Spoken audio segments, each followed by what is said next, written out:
राजा हरि सिंह डोगरा राजवंश और जम्मू कश्मीर के अंतिम राजा थे। उनका जन्म सितंबर 1895 को जम्मू और कश्मीर के राजघराने में हुआ था।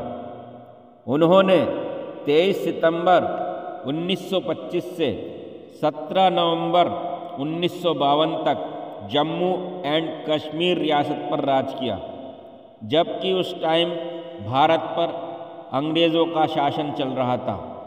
राजा हरि सिंह ने 4 शादियां की थीं। उनकी 4 बीवियां थीं और उनके पिता का नाम राजा अमर सिंह था। वो राजा अमर सिंह के बेटे थे। वो राजा अमर सिंह के एकमात्र जीवित पुत्र थे। वो महाराजा प्रताप सिंह के भाई थे, जो उस समय जम्मू और कश्मीर के महाराजा थे। चूँकि महाराजा के कोई संतान नहीं थी, इसलिए हरि सिंह जम्मू और कश्मीर के सिंहासन के संभावित उत्तराधिकारी बने थे। 13 वर्ष की आयु में उन्हें अजमेर के मेयो कॉलेज में भेजा गया। 1 साल बाद 1909 में उनके पिता की मृत्यु हो गई और अंग्रेज़ों ने उनकी शिक्षा में गहरी रुचि दिखाई। Major H.K. बर्ल को उनका अभिभावक नियुक्त किया गया। मेयो कॉलेज के बाद हरि सिंह आर्मी ट्रेनिंग के लिए देहरादून में ब्रिटिश संचालित इंपीरियल कैडेट कोर में चले गए। उन्हें 1915 में महाराजा प्रताप सिंह द्वारा राज्य बलों का कमांडर इन चीफ नियुक्त किया गया। 1947 में जब भारत को ब्रिटिश शासन से आज़ादी मिली, तो जम्मू और कश्मीर के पास नए डोमिनियन भारत और पाकिस्तान में से किसी एक में शामिल होने या आज़ाद रहने का विकल्प था।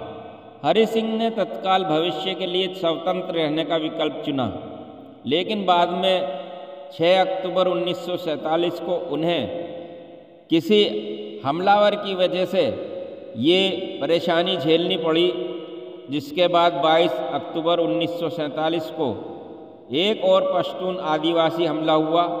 हमले के बाद हरि सिंह ने हमले के बाद भारत से मदद की अपील की। भारत ने British governor general Lord Mountbatten ने महाराजा को सलाह दी कि भारत द्वारा अपनी सेना भेजने से पहले वे भारत में शामिल हो जाएं। राजा ने 26 अक्टूबर 1947 को विले के दस्तावेज पर हस्ताक्षर किए, जिससे रियासत भारत के डोमिनियन में शामिल हो गई। प्रधानमंत्री जवाहरलाल नेहरू और उप प्रधानमंत्री वल्लभ भाई पटेल के दबाव में अंततः सिंह को अपने बेटे और उत्तराधिकारी युवराज क्राउन प्रिंस करण सिंह को 1949 में जम्मू और कश्मीर का प्रिंस रीजेंट नियुक्त करने के लिए मजबूर किया। हालांकि वे 1952 तक राज्य के नाम मात्र महाराजा बने रहे।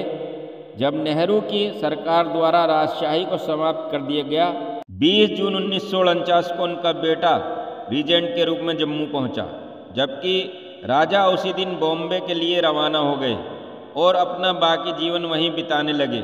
14 साल के निर्वासन के बाद 26 अप्रैल 1961 को उनकी मृत्यु हो गई। उनकी वसीयत के अनुसार उनकी राख को जम्मू लाया गया और पूरे जम्मू और कश्मीर में फैला दिया गया।